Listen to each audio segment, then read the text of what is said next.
శ్రీ నారా చంద్రబాబు నాయుడు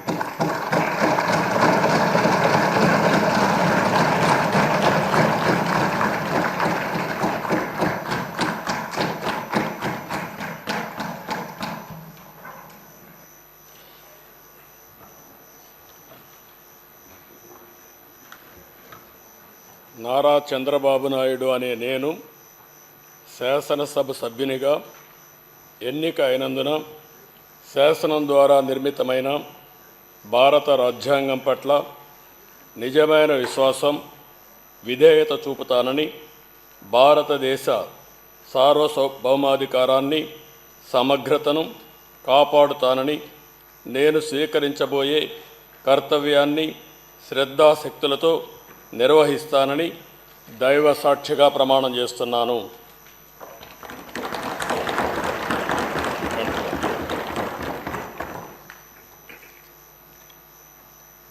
ఆంధ్రప్రదేశ్ శాసనసభ సభ్యుడైన నారా చంద్రబాబు నాయుడు అనే నేను సభ నియమాలకు కట్టుబడి ఉంటానని, వాటిని అనుసరిస్తానని, సభా మర్యాదలను పాటిస్తానని, సాంప్రదాయాలను గౌరవిస్తానని దైవ సాక్షిగా ప్రమాణం చేస్తున్నాను.